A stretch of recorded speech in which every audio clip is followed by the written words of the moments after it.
la TVT au cœur de l'information.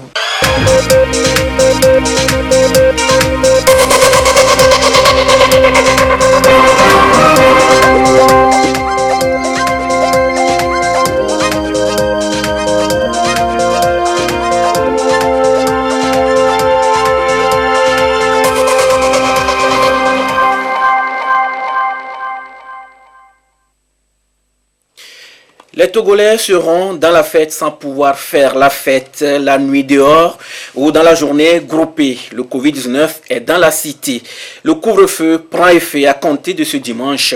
Et dans 2 heures, plus personne dehors. Vous suivrez tout à l'heure le message du coordonnateur national de gestion de la riposte au Covid-19. La Banque mondiale reste un partenaire de choix pour le Togo dans la lutte contre le chômage. Elle intervient dans la mise en œuvre du projet d'opportunité d'emploi pour les jeunes. Plusieurs jeunes sont devenus leurs propres patrons. Vous les entendrez. Et plusieurs ménages reçoivent du soutien du gouvernement à travers le mécanisme de transfert monétaire. Nous irons dans l'Est Mono, à Akebou et dans le Hao pour rencontrer certains bénéficiaires. Voilà pour le sommaire. Où que vous soyez, vous êtes en direct sur la télévision togolaise. Bonsoir, bienvenue dans cette édition. Le couvre-feu décrété par le gouvernement sera effectif dans quelques heures, à 22 heures dans le Grand Lomé. Dans un message, le colonel Morama Djibril, coordonnateur national de gestion de la riposte au Covid-19, est revenu sur le bien fondé de cette décision du gouvernement et appelle les citoyens à adhérer à ces mesures. Je vous propose de l'écouter. La pandémie a commencé depuis mars 2020 dans notre pays. Et grâce à l'anticipation du chef de l'État et du gouvernement, mais aussi à l'adhésion de la population, nous avons pu contenir cette pandémie dans notre pays. Actuellement, nous observons une augmentation du nombre de cas de contamination dans le monde avec un virus qui devient de plus en plus contagieux, notamment en Europe, aux États-Unis, mais aussi en Afrique, où des mesures fortes ont été prises pour contrer cette nouvelle vague de la pandémie. Au Togo, nous avons observé aussi une augmentation des cas de contamination depuis quelques mois. Et ces contaminations sont de plus en plus importantes depuis quelques semaines. Ces contaminations sont imputables aux voyageurs qui arrivent, mais aussi aux cas communautaires, surtout à Lomé.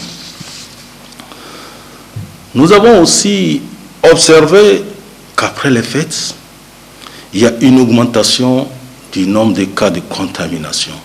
Et nous l'avons observé surtout avec la fête de la Tabaski.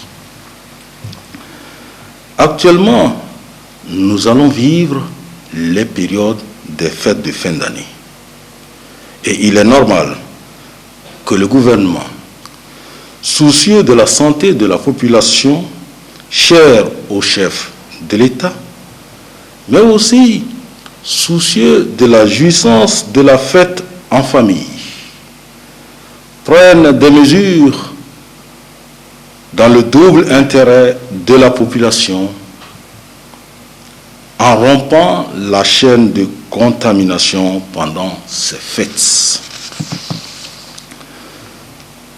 Ces mesures ont été prises après des concertations organisées par le chef de l'État avec tous les acteurs de la société civile sur proposition des mesures par le Conseil scientifique.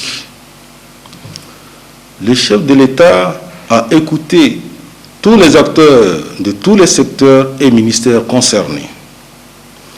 C'est ainsi aussi qu'avec le ministre d'État chargé de l'administration territoriale et le ministre du Tourisme, nous avons rencontré les préfets et les maires du Grand Lomé, les responsables des cultes religieux, les responsables des tenanciers des bars, les responsables de la Chambre de commerce et de l'industrie du Togo, etc. pour discuter des points concernant chacun dans son domaine. Plusieurs réunions de concertation avec le conseil scientifique et les ministères ont été tenues. Vous comprenez pourquoi. Le conseil scientifique a fait sa proposition de mesures le 4 décembre et les décisions des mesures ont été prises le 18 décembre. Donc il y a eu beaucoup de concertation. Le chef de l'État attache à la fois une importance capitale à la santé de la population, mais aussi à leur jouissance pour les fêtes en famille, mais de façon concertée. Il faut noter aussi qu'il ne faut pas sortir des jouissances des fêtes avec une lourde facture en termes d'augmentation du nombre de cas, mais surtout en termes d'augmentation des décès. C'est pour cela que ces mesures ont été prises en respectant le volet sanitaire. Pour ce qui est de ces mesures, d'abord avec le couvre-feu, la plupart de ces mesures ont été prises, ce n'est pas uniquement au Togo, mais aussi dans d'autres pays où des mesures fortes ont été prises, notamment en Europe, mais aussi dans certains pays africains. Et chez nous au Togo, il y a eu des allègements qui ont été faits pour rompre la chaîne de contamination. C'est pour cela que les périodes concernées ont été autour des fêtes et plus élargies dans le Grand Lomé à cause de la situation épidémiologique de Lomé que vous connaissez. C'est pour cela que la période de couvre-feu a été précisée du 20 décembre 2020 au 3 janvier 2021. Et pour le reste du territoire national, c'est uniquement autour des fêtes. Le couvre-feu les 24, 25, 31 et 1er janvier. Aussi, un allègement a été fait autour des heures, 22 heures à 5 heures du matin, et autour des fêtes, 23 heures à 5 heures du matin. Pour ce qui est des voyageurs ou des professions nécessitant une autorisation spéciale, il leur faut une demande expliquant la pertinence de ce papier qu'ils demandent, c'est-à-dire le laissez-passer. Et pour ce qui est des voyageurs, il suffit de montrer leur ticket ou le talon de leur billet à la FOSAP pour qu'on puisse les laisser passer. Mais nous avons discuté avec le directeur général de l'aviation civile qui verra avec les avionneurs pour qu'ils s'adaptent par rapport aux heures de couvre-feu. Pour finir, nous disons que notre pays a fait beaucoup d'efforts. Que ce soit le gouvernement ou la population, chaque citoyen a joué sa partition dans un effort collectif. Et il ne faut pas qu'un relâchement vienne gâcher cet effort déjà consenti. C'est pour cela que nous demandons à toute la population d'adhérer à ces mesures pendant ces périodes-là, mesures permettant à notre pays de contenir davantage cette pandémie. Et vous suivrez à la fin de ce journal une émission spéciale Thème, le Togo sous couvre-feu, 2 semaines de sursaut national face au Covid-19. 1521,6 milliards de francs CFA, c'est le budget de l'État exercice 2021. Il a été adopté par la représentation nationale vendredi dernier. Ce tout premier budget programme va permettre de faire efficacement face à la pandémie liée au Covid-19 et de répondre aux besoins prioritaires des populations. Il est affecté à des secteurs porteurs de croissance. Augustin Kossi, décryptage. 1521 milliards 646 millions 626 000 francs CFA. C'est le tout premier budget programme élaboré par le Togo pour exercice 2021. Un nouveau mode de gestion budgétaire basé sur la performance pour plus d'efficacité de l'action publique. Le pays l'a ainsi voulu pour répondre aux besoins prioritaires des populations. Les gens se posent toujours la question, pourquoi on met en place des crédits budgétaires et à la fin de l'année, on constate que les dépenses ne sont pas faites alors qu'on a des besoins, surtout les populations ont des besoins. Le budget est... Avant, on donnait les moyens aux ministères pour faire face à leurs besoins. Maintenant, les ministres doivent élaborer des programmes avec des objectifs précis. Et c'est en fonction de ces objectifs et des résultats qui sont attendus de ces actions que les allocations budgétaires sont allouées au ministère. Et la deuxième chose, la deuxième innovation, c'est le fait que, au lieu que ce soit le ministre des Finances seul qui soit l'ordonnateur des dépenses de toute l'administration, cette fois-ci, la fonction d'ordonnateur est accordée aux ministres, à tous les ministres et à tous les chefs d'institution. Les ministres peuvent désormais aussi signer, approuver leur propre marché. Bon, dans une fourchette donnée, parce que si les marchés dépassent 350 millions de francs CFA, ils nécessitent toujours une approbation du ministre des Finances. Dans un premier temps, les actions sont axées sur les résultats. En second lieu, elles sont conçues et orientées en fonction des besoins des populations. Et justement, ce budget programme exercice 2021 accorde une part importante aux secteurs sociaux. 445,1 milliards de francs CFA dans l'agriculture et l'agro-industrie, les prévisions sont dirigées vers un meilleur accès au financement des paysans pour booster la production et encourager la consommation locale.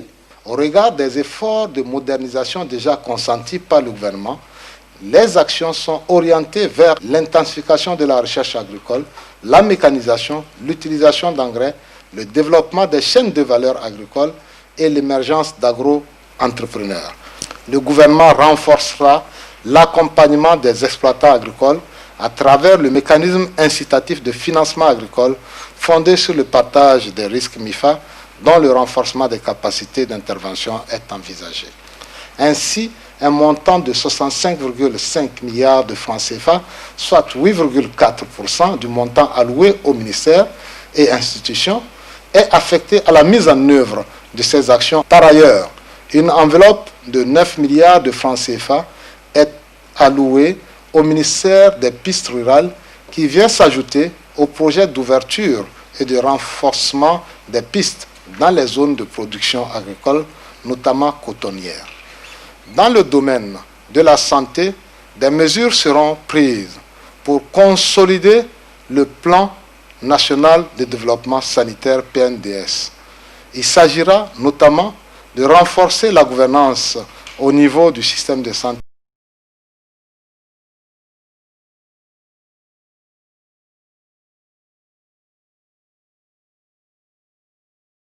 technique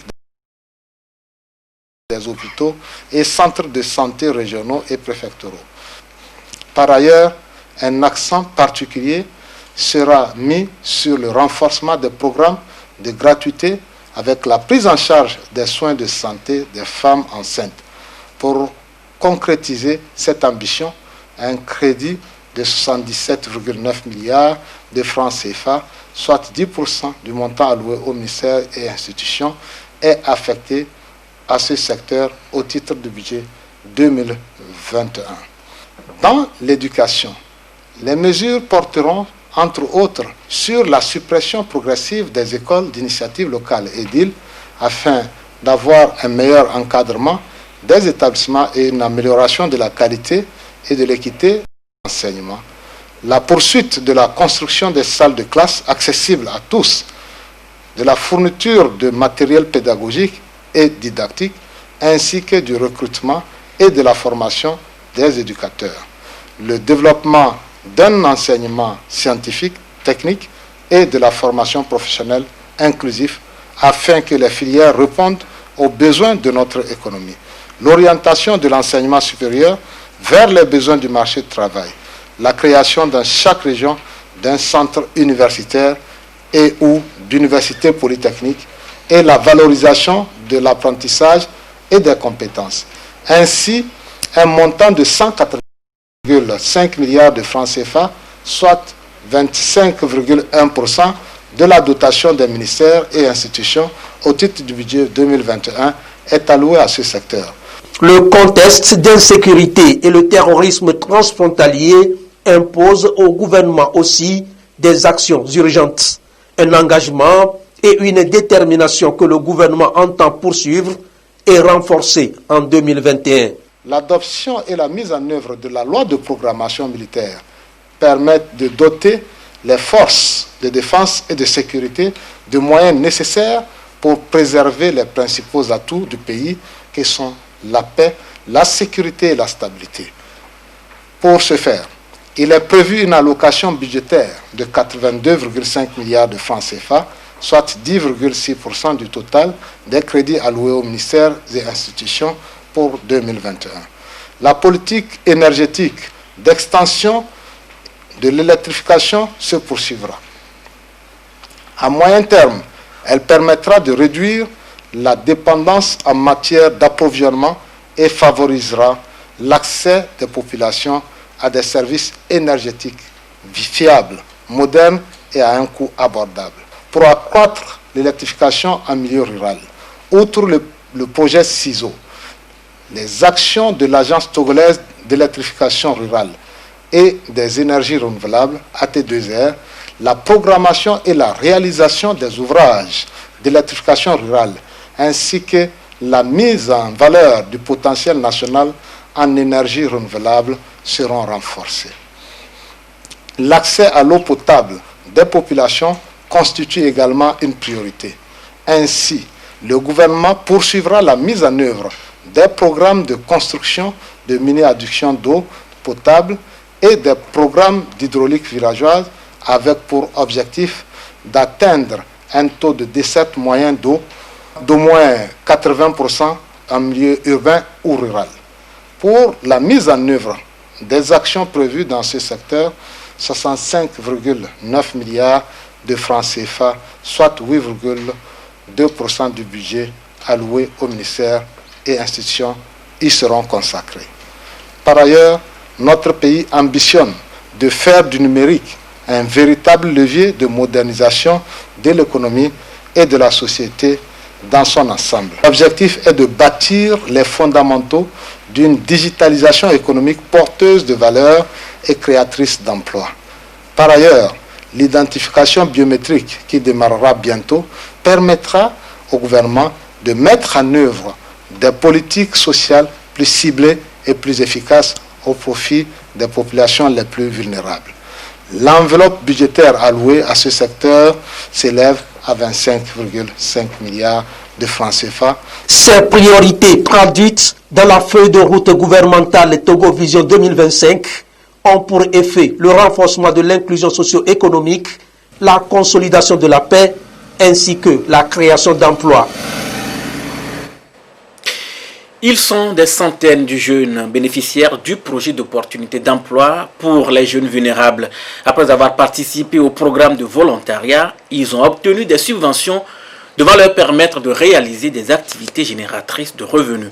Rendons-nous dans la Soli pour découvrir certains jeunes dont l'âge est compris entre 18 et 35 ans et qui sont devenus aujourd'hui des entrepreneurs, patrons de leurs propres entreprises.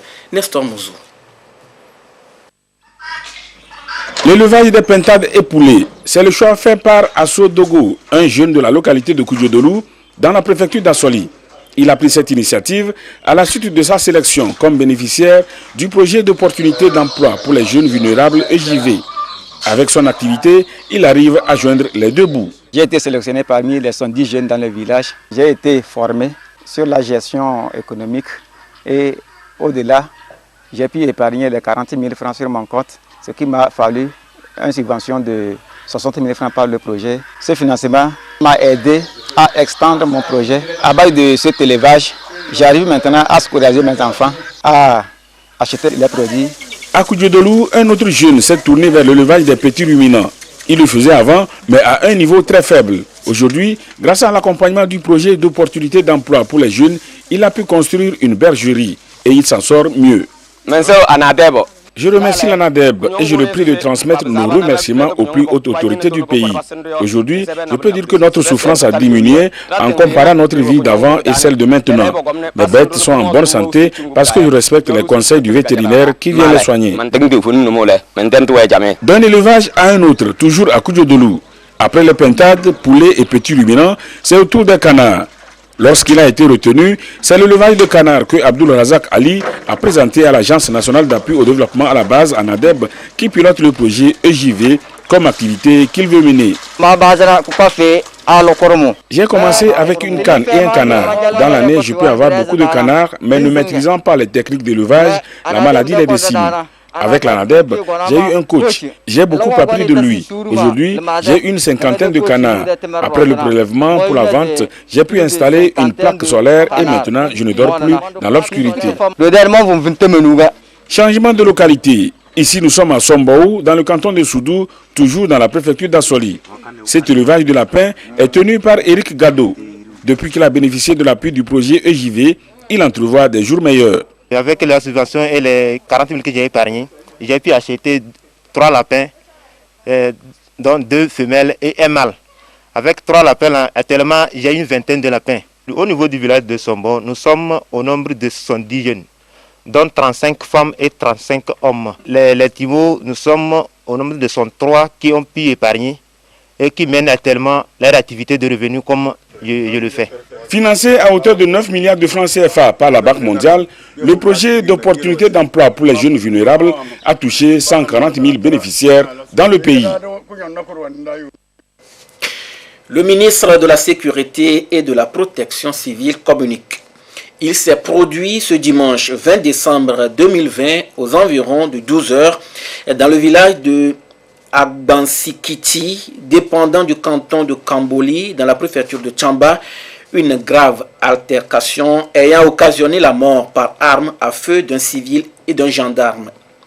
En effet, suite à une prétendue nuisance sonore en provenance d'un débit de boisson situé en face du poste de contrôle tenu par les éléments des forces de sécurité dans le dit village, le maréchal de logis Poalar Ouamborti, en service à ce poste, s'est transporté sur les lieux pour demander au gérant de réduire le volume de sa musique ou de l'arrêter.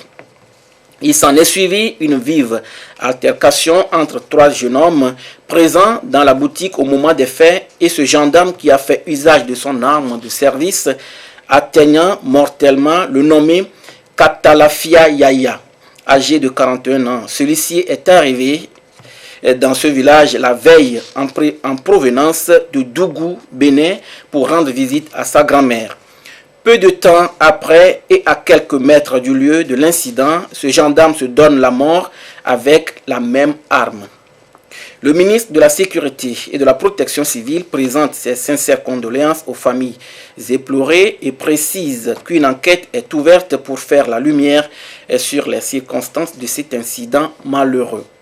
Par ailleurs, il invite les forces de sécurité à plus de professionnalisme dans l'exercice de leurs fonctions et rassure la population de la volonté et de la ferme détermination du gouvernement à sanctionner avec rigueur toute forme de bavure policière. C'est signé par le général de brigade Damham Yark, ministre en charge de la sécurité. Un autre communiqué, toujours du ministre en charge de la sécurité, l'importation, la vente et l'usage de pétards assourdissants et autres objets du genre qui troublent la tranquillité et la quiétude des populations sont et demeurent rigoureusement interdits sur l'ensemble du territoire national, surtout en cette période de fête de fin d'année. Des instructions spécifiques sont données aux forces de sécurité pour procéder à leur saisie, traquer et au besoin interpeller tout contrevenant. Le ministre de la Sécurité et de la Protection civile compte sur le civisme et la bonne compréhension de tous pour le respect des présentes dispositions. Où en est-on dans la ratification du protocole africain sur le handicap? Une large information a été donnée autour du sujet cette semaine. C'est au cours d'une rencontre à l'actif de l'Association togolaise des aveugles. La dite association mène une sensibilisation accrue autour du protocole pour au finish élaborer des mécanismes de plaidoyer pour sa ratification par tous les pays africains. Medina Bacha Salami. La protection et la promotion des droits des personnes handicapées en Afrique, une vision du protocole africain sur le handicap. Adopté depuis 2018, ce protocole peine à être ratifié par les États africains. En vue d'accélérer sa ratification et son application, l'Union africaine des aveugles a initié une série d'activités, notamment la formation et les plaidoyers.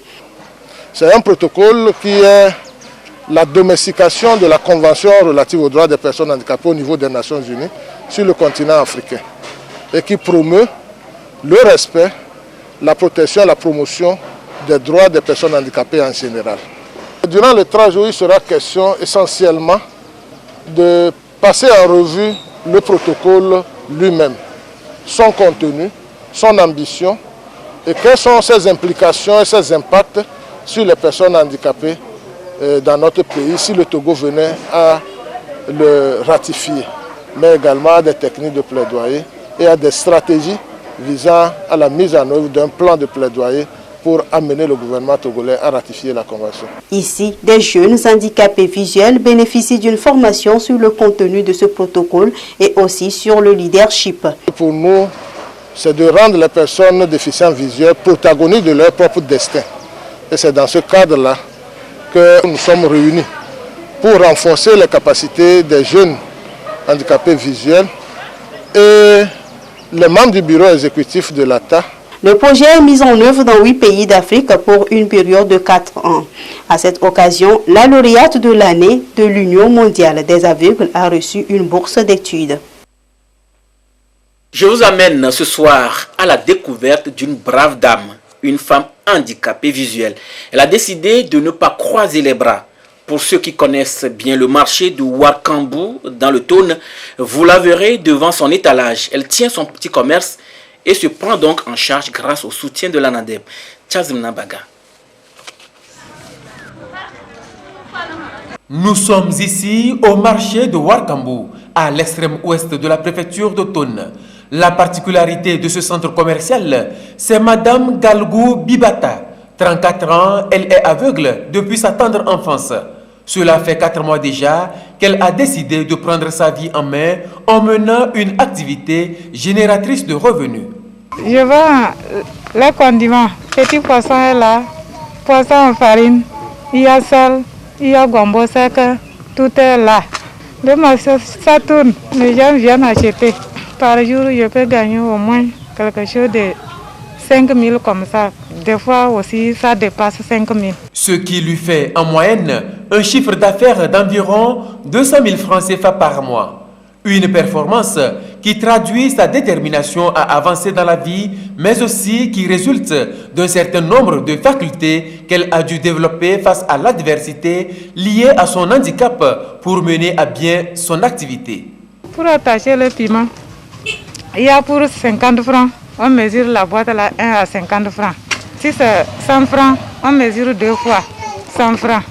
Pour vendre les choses, si c'est le gombo, c'est la main qui nous montre que ça là c'est le gombo. Si le sel, c'est la main qui montre que c'est notre main qui a notre vie. Quand les gens nous donnent l'argent pour acheter les condiments, c'est notre main qui nous indique comment l'argent là est.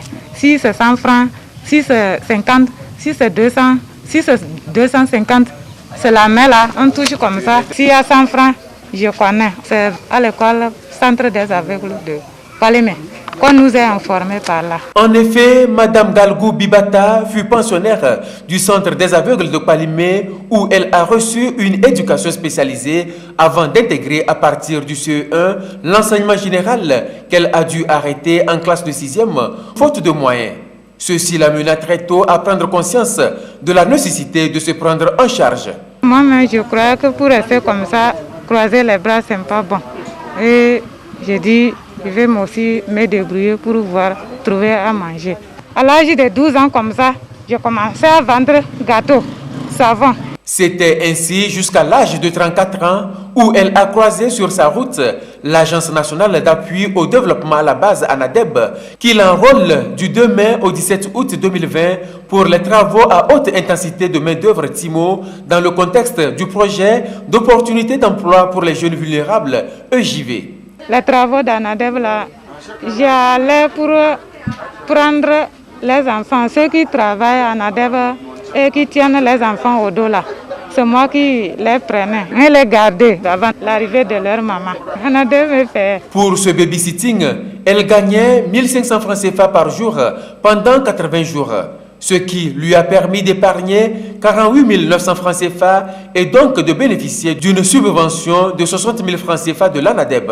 C'est avec les 108 900 francs CFA qu'elle s'est véritablement lancée dans le business des condiments.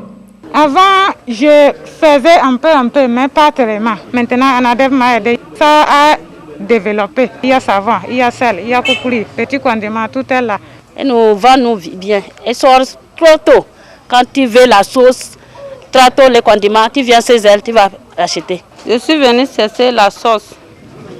450. Je suis donné les 500. Il m'a donné 50. Quand je donne lui l'argent, elle donne la monnaie bien. Madame Galgou Bibata a également bénéficié d'une formation en entrepreneuriat suivant l'approche FODA, formation en développement des affaires et d'un coaching de 6 mois de l'ANADEB.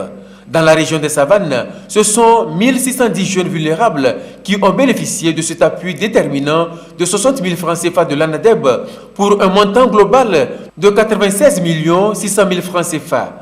Le projet d'opportunité d'emploi pour les jeunes vulnérables, EJV, est un programme du gouvernement togolais financé par la Banque mondiale à hauteur de 9 milliards de francs CFA.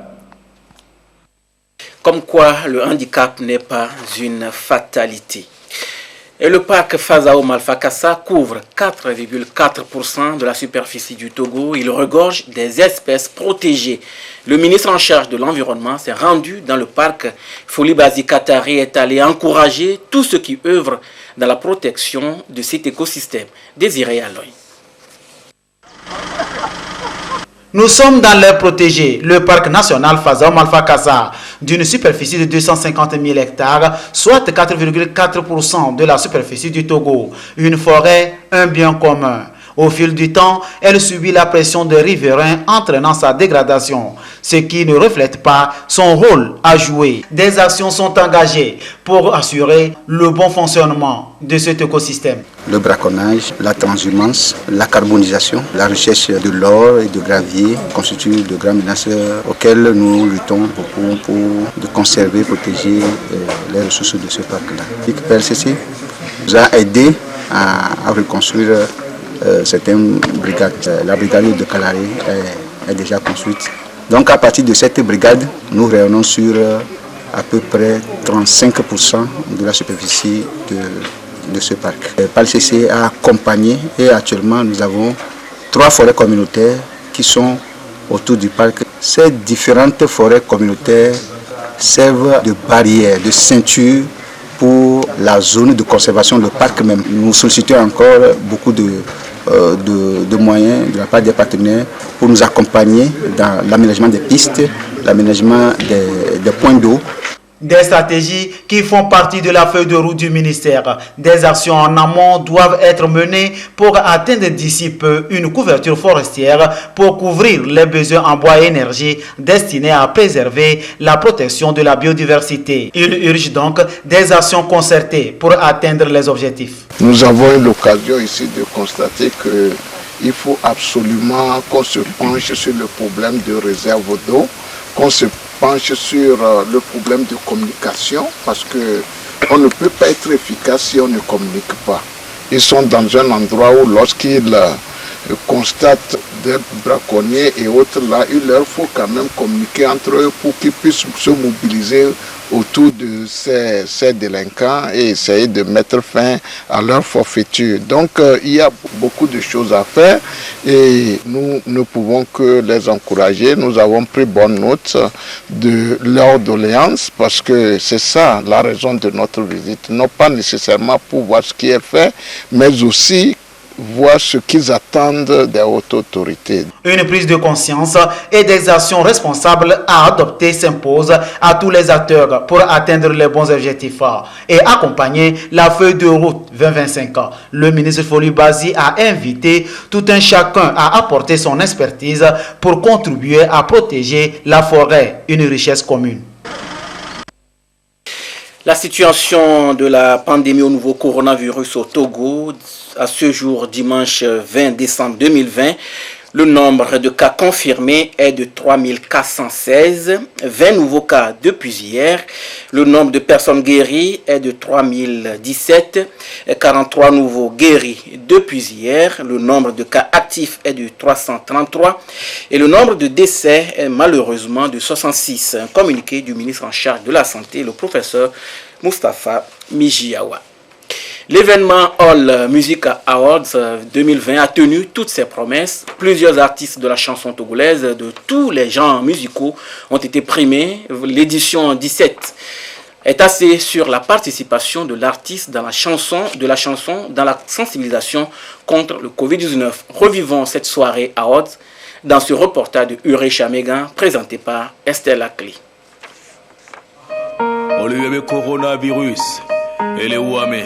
Sous America et China, sous Germany, Italia, Kakakodo France et Bakodo Africa. Et Sovayam, c'est les télé, Boba, Meamenyirele, les Togo Nigbandi, Togo Viomijaye. Respectons les. Ils se sont évertués depuis l'apparition du Covid-19 au Togo à élever leur voix pour sensibiliser et conscientiser les populations sur le mal. Caporal Wisdom et Max Faya sont honorés par le All Music Award pour leur engagement dans cette lutte.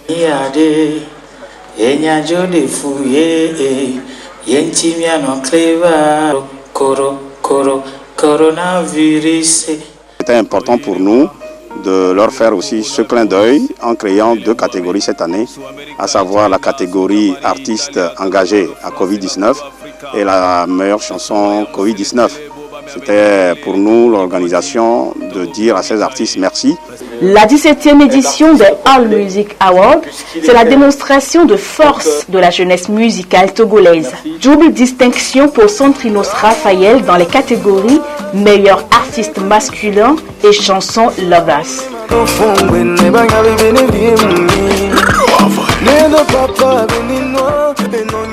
Noir de Lourd s'en sort avec le titre de l'artiste féminin de l'année.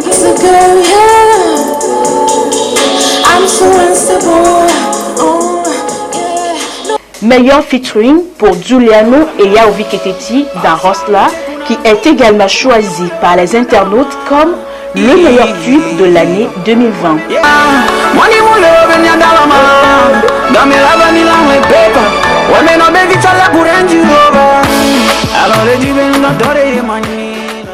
Si l'artiste est conscient, ça l'incite à travailler plus. C'est la satisfaction tout d'abord, mais ça révèle à moi d'autres choses. Sûrement que vous allez voir d'autres aspects de Giuliano l'année prochaine. Cette reconnaissance-là, ça me fait voir en fait que les gens, contrairement à ce qu'on peut penser, les gens aiment. Les gens aiment ce que je fais, les gens comprennent ce que je fais et ça m'encourage à me donner encore plus pour mon pays parce que c'est vraiment important pour moi d'avoir la reconnaissance de là où je viens. Ça fait vraiment plaisir. Franchement, ça fait plaisir. Je rends grâce à Dieu et je remercie ma team parce que malgré la crise, on a beaucoup travaillé et 2020, ça n'a pas été facile. J'ai été une fois de plus contente vraiment de voir que la musique togolaise a encore une fois été admirée, appréciée et surtout vantée par les siens. C'est ce qu'on demande et c'est la façon la meilleure d'encourager ces personnes-là qui nous donnent à nous la joie de vivre de par leur musique. Le contexte est particulier. La sobriété de la soirée le démontre. Mais All Music Award a bel et bien eu lieu avec 19 catégories tout aussi particulières. Nous l'avons sauvé de justesse, juste pour faire un clin d'œil aux artistes de la chanson togolaise qui ont fait de très bonnes productions de qualité cette année. Il n'était pas normal de remettre en cause tout ce travail de qualité. L'édition 17 de l'événement s'est aussi rappelée de l'artiste Omar By, parti dans la fleur de l'âge et à qui l'on décerne ici ce trophée à titre posthume. La béninoise, togolais que je suis,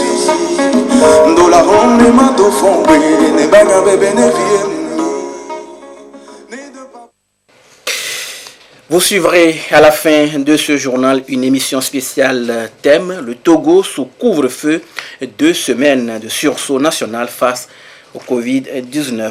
Voilà, ce sera tout pour aujourd'hui. Merci de nous avoir suivis. Restez avec nous sur la TVT, la première. Gardez toujours le sourire, quoi qu'il arrive. À noter que le couvre-feu instauré par le gouvernement dans le Grand Lomé commence ce soir dès 22h à 5h du matin. Le gouvernement appelle tout un chacun à s'approprier ces mesures afin de contenir davantage la pandémie liée au Covid-19. Excellente nuit à tous.